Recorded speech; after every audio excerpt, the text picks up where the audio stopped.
L'Amérique du Nord traverse donc son premier vortex polaire de l'année et s'il y avait un doute sur le début de l'hiver, eh bien il n'y en a plus. Environnement Canada envisage qu'entre la nuit de jeudi à vendredi, les températures avoisineront les moins 27 degrés dans la grande région de Montréal. Bien, avec un froid comme on va connaître dans les prochaines heures, on va avoir un niveau de consommation qui va être relativement élevé, mais bien en dessous de notre consommation historique qui nous ramène à février 2023. Donc, on a les moyens nécessaires pour s'assurer de faire en sorte qu'on ait toute la puissance nécessaire durant cette période-là. Il faut comprendre que pour Hydro-Québec, la période hivernale commence vraiment le 1er décembre jusqu'au 31 mars. D'après les météorologues, on ne s'accorde pas avec les normales saisonnières, mais surtout cette ère glaciale est en avance. C'est horrible, c'est horrible. En plus, c'est venu tôt, c'est venu super tôt cette année, on n'a rien compris. Les températures chutent, après ça remonte. C'est infernable. J'ai mis 2 capuchons, je mets mes affaires, puis j'ai des leggings thermiques. C'est pas mal ça que je prends comme précaution. Mais ça va pour l'instant, il faut bien s'habiller, il faut rester au chaud. J'étais au courant qu'il allait faire froid, là, mais moi, ça me... Ça ne vous choque pas plus que ça? ça m'énerve pas. Ce froid glacial est dangereux et donc la ville de Montréal lance un appel à la solidarité. On rappelle que la ville a annoncé vouloir mettre en place 500 haltes chaleur cet hiver.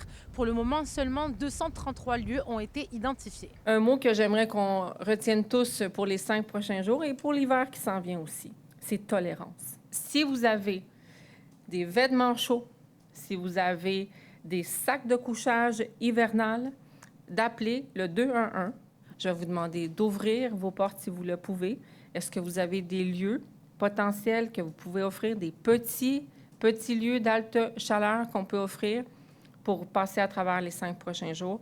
À partir de ces prochaines heures, les équipes de l'SPVM, Service incendie de la Ville de Montréal et DEMIS, qui est les équipes mixtes seront davantage présentes sur le terrain. La population est alors, elle aussi, appelée à faire preuve d'empathie en ces temps difficiles. J'ai envie de dire à la communauté d'être attentif aux personnes qui dorment dehors en période de grand froid. La halte chaleur qui est déjà ouverte, donc qui a ouvert ce lundi 1er décembre officiellement. On ouvre ces places-là à partir de 9 h le soir jusqu'à 6 h le matin. La population en itinérance à Montréal, c'est la population vieillissante.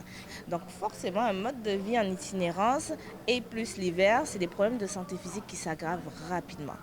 Donc on vient un peu prévenir le genre d'aggravation de santé qui peuvent mener à des amputations.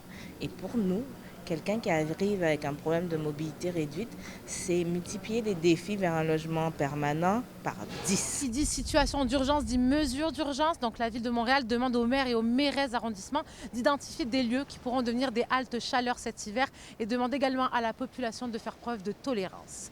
À Montréal, Lila Mouche pour Nouveau Info.